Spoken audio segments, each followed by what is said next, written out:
My hands won't stop shaking. I can hear them laughing in there. The director, the casting people, they're waiting for me. I've been sitting on this chair for 45 minutes and I still can't move. This is the fifth one this month. Fifth failure.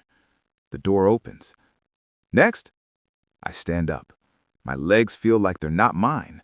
I walk toward the door like I'm walking toward a cliff. You've done this. You can do this. Just do the monologue. You know it. You've practiced it 1,000 times. I enter. My voice comes out like a whisper. To be or... Can you project? We need to hear you in the back of a 200-seat theater. There's no back of the theater. It's just 3 people in a small room. But somehow it feels like a stadium. I try again. To be or not to... My throat closes. Actually closes, like someone's hand is squeezing it. Thank you. We'll let you know. Translation, no. I walk out. The hallway is spinning. I sit back on that chair and I just sit there, not moving, not thinking, just existing in the failure.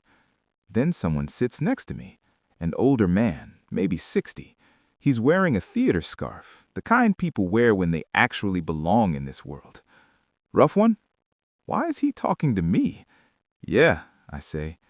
You're an actor? Trying to be. He nods. Doesn't say, oh, that's nice, or good luck. Just nods like he understands something I haven't said. How many auditions? Lost count. How many did you book? I look at him. I don't answer because the answer is humiliating. 0, I'm guessing. 0, am I right? I nod. You know what the problem is? You're afraid of him. You walk in that room like you're asking for permission to exist, like they're judging whether you deserve to breathe. He's right. That's exactly what it feels like. So what do I do? Come to the community theater next Monday. I'll show you something. Monday, a small theater stage. It smells like old wood and dust. The older man, he tells me his name is Robert, stands at the front. Get on the stage. Just like that. No setup, just get on the stage. I do. The lights above feel impossibly bright. I'm alone in front of 8 empty chairs where people will sit. 8 people I don't know. Perform the monologue, but don't perform it for me. Perform it at me. Like you're angry. Like you need me to understand something and I'm not getting it. Like I'm the last person on earth who can hear you. Perform it at him? That's not how acting works. I don't know if I can... You already said you can't. I heard you say it in that audition room. I can't project, I can't speak, I can't be seen. You were screaming it silently. So yeah, maybe you can't do what you've been trying to do. But can you do this? Something in his voice. He's not asking. He's not doubting. Okay, I'll try. I stand center stage. The emptiness around me feels infinite. Okay, just do it. To be or not to? My voice cracks, literally cracks, like I'm 13 again. I stop. I cover my face. Did you fail? Yes, I definitely failed. Yeah, I failed. Good. Now do it again, and this time fail louder. What does that even mean? I will try again. This time I'm trying so hard to not mess up that I sound like a robot, a sad, desperate robot. You're still performing for them. You're still begging. Stop begging. Later, I'm sitting alone in the empty theater. Why do I do this? Why do I keep coming back if I'm just going to fail? I think about why I started acting. Really think about it. Not the surface reason. Not I want to be famous or I want to be on screen, but the real reason. It's because when I'm on stage, when I'm in character, when I'm being someone else, I feel like I exist, like I matter, like my voice actually counts for something. But I've been doing it all wrong. I've been trying to disappear into the character while simultaneously begging everyone to look at me. It's impossible. Robert said something. He said I'm not performing for them. I'm performing at them, like I have something to say. Do I? I sit in the dark theater and I think about the pain I felt, the loneliness, the shame of showing up to 5 auditions and getting 5 no's, the way my voice disappears when people are watching, the weight of trying to be something I'm not. That's what I need to perform, that truth, not some perfected version of Hamlet, just that. Back on the stage, Robert's here, and there are others now, real people, maybe 20, sitting in the audience. This is an open stage. Anyone can perform. I brought some people who've been where you are, so perform for them, not the monologue. Perform a memory, something true. Something true? I can't just do that. I'm not prepared. I don't have anything written. Good. Forget the preparation. The preparation is why you fail. Just remember a moment when you felt something real and stand there and feel it. Let them see you feeling it. Okay. I stand in the center of the stage. The lights hit me, and I just stand there. I remember being 7. I was in school, and the teacher called on me to read in front of the class. My hands were shaking so bad I dropped the book. Everyone laughed, and I laughed too because I thought if I laughed first, maybe it wouldn't hurt. My voice is steady now, not because I'm performing, but because I'm telling the truth. That's been my whole life, laughing at myself before anyone else can, making a failure joke before anyone else can joke at me.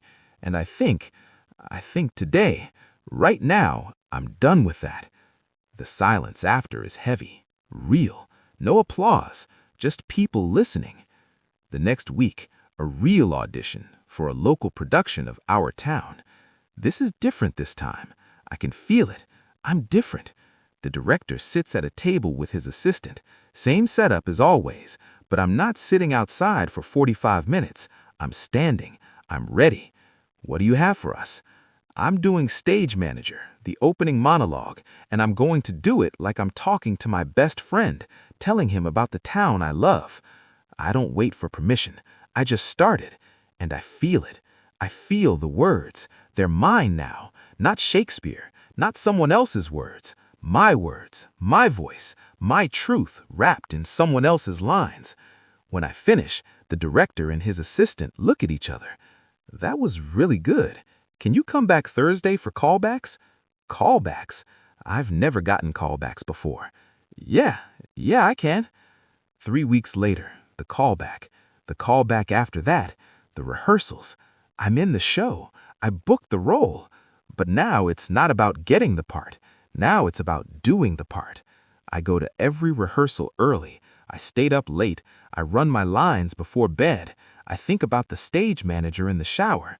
I read the play again and again until I understand not just my role, but everyone's role, the whole ecosystem of that town. Robert comes to a rehearsal. You look different. I feel different. It's because you're not running from something anymore. You're running towards something. That's the difference. The director gives me notes. More economy in the movement. The stage manager doesn't perform his role. He just exists in it. Exist, not perform. Exist. I adjust. I practice. I will do it again and again and again. A bookstore.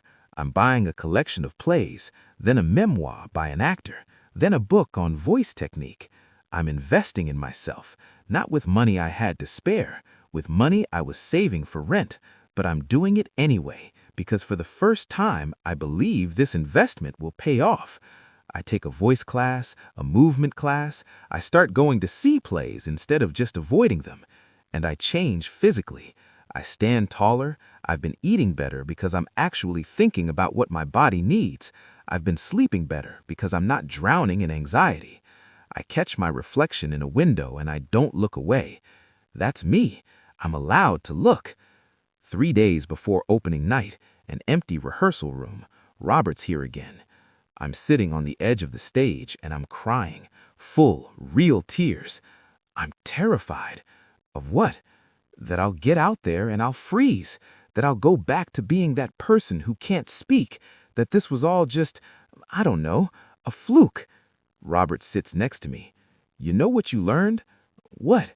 You learn that fear is just the thing that happens when you're about to matter, when you're about to take up space, when you're about to say, I exist and you have to listen to me. That's what fear is. It's proof that you're doing something real. I'm listening, but I'm also crying harder. You got out of that chair in the hallway. You came to the stage, you said something true, and nobody died. Your fear didn't kill you. It just meant you were alive, and which means you can do this. What if I can't? Then you'll fail, and the sun will come up tomorrow, and you'll be alive, and you'll try again. That's the whole thing, kid. That's the whole thing. I breathe. I stop crying, and I feel something shift inside me. Not confidence exactly, but acceptance. Acceptance of my own existence. Opening night. I'm in costume, stage manager suspenders and white shirt. The house is full. Not packed, but full. Maybe 150 people. I stand in the wings and I think about that first audition, that empty hallway, that